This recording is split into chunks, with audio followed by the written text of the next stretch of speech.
Ouais, goddamn motherfucking nigga. Bien, bien. Ouais, donc vas-y, hein, confinement oblige, racontage de vie continue. Donc je vais faire mes trois sportifs préférés. La dernière fois, j'avais fait mes trois moments de sport et là, je passe à l'individuel. Bon, évidemment, j'ai choisi trois sportifs connus, hein. Je vais pas choisir le pote avec qui j'ai couru en 1975 ou mon voisin que je vois courir tous les matins depuis le confinement.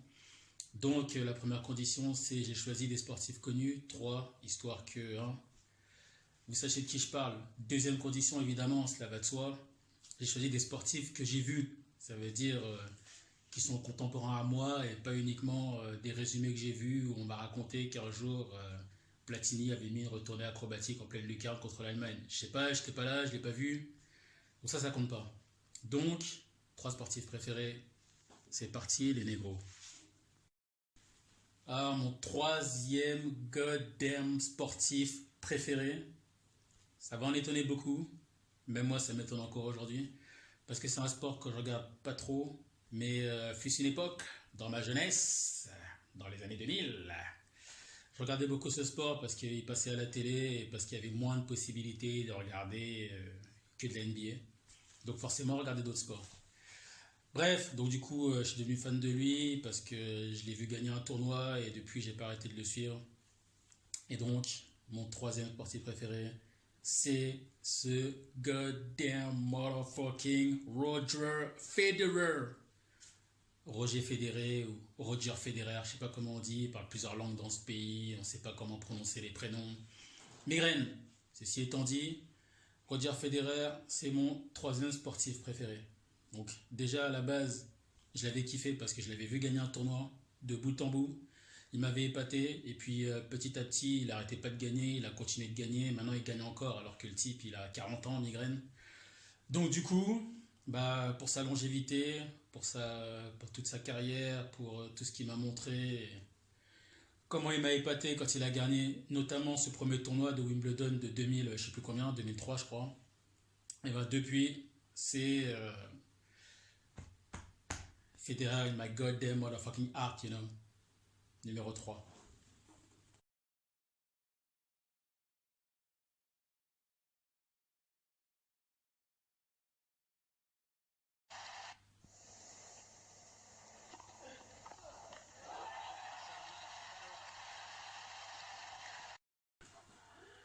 Numéro 2. Et là on rentre dans le concret. Là on rentre dans le hem hem hem. Le numéro 2, mon deuxième sportif préféré, c'est Peyton Manning. Et là, on le prononce à l'américaine. Peyton Manning, you know. Peyton Manning, pour ceux qui ne le connaissent pas, c'est le meilleur joueur de l'histoire du football américain. Et j'ai bien dit, le meilleur joueur de l'histoire du football américain. Alors laissez-moi tranquille avec tous vos autres joueurs, parce que je vous vois venir là, tous ceux qui vont se plaindre. Mais le meilleur, c'est Peyton Manning. C'est lui qui a innové le jeu, qui a innové la façon de jouer d'un quarterback. Et tous les quarterbacks qui jouent aujourd'hui, à part ceux qui courent pour rien, mais tous ceux qui lancent la balle, tout ça, c'est grâce à Peyton Manning. Avant, un quarterback, il était juste là pour donner la balle au running back. Et aujourd'hui, le quarterback, on sait que c'est le centre du jeu parce qu'il distille des balles à tous ses receveurs et il balance des touchdowns dans tous les sens. Peyton Manning a révolutionné le jeu. C'est grâce à lui que je me suis intéressé au foot US, alors qu'avant ça, le foot US, pour moi, ça servait à rien. Et Peyton Manning, c'est lui le meilleur joueur de l'histoire du football américain. Alors, toutes les personnes que j'ai initiées au foot US, là, si vous regardez ce sport-là, c'est grâce à une seule personne. C'est Peyton Manning. Si vous prenez votre ballon, là, que vous mettez votre équipement et votre casque, et que vous allez casser des bouches et des plaquages, c'est Peyton Manning, les gars. Ok? Alors j'ai envie de vous dire, tout le sud Seine-et-Marne, c'est Peyton Manning. Et c'est personne d'autre. Allez, salut.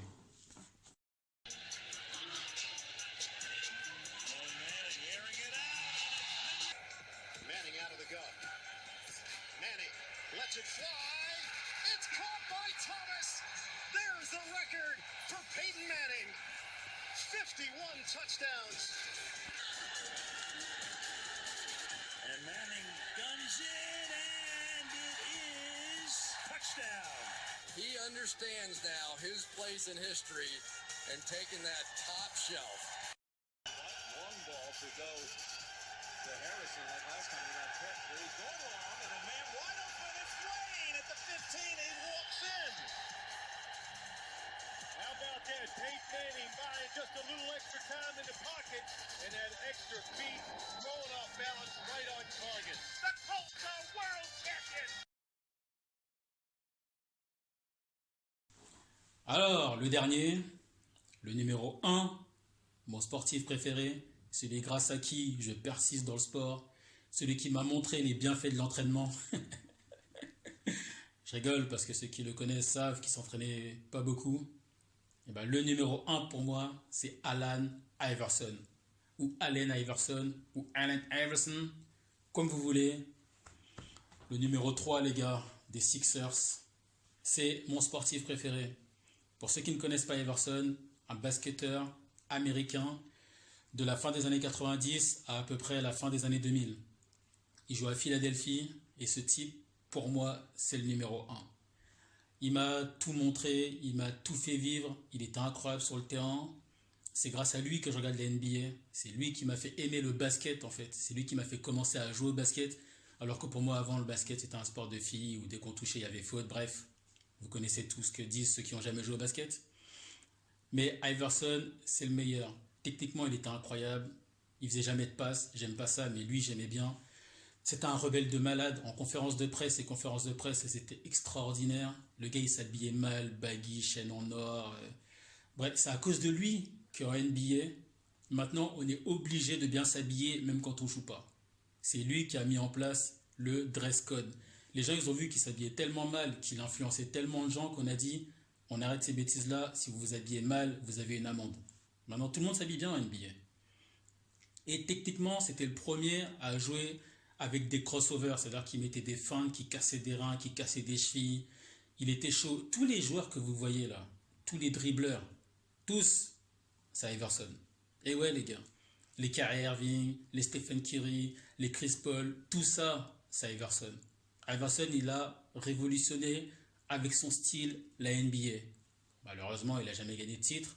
Mais ça, c'est le football. On ne peut pas être perso et gagner dans un sport collectif. Mais il était incroyable. Donc si vous aimez la technique, les dribbles, machin, je vous invite à aller regarder ce qu'il faisait sur YouTube, même si c'est que des résumés, etc. Je ne vais pas vous inviter à aller revoir ces matchs, ça n'a pas de sens. Mais franchement, pour moi, c'est le numéro 1 pour toujours. Le numéro 3, à cause de lui, c'est devenu mon chiffre préféré, à tel point qu'il est dans ma signature. Donc voilà, Iverson, numéro 1. Du coup, mes 3 sportifs préférés, Federer, en numéro 3 parce que c'est le football, Peyton Manning, my man, et Allen Iverson.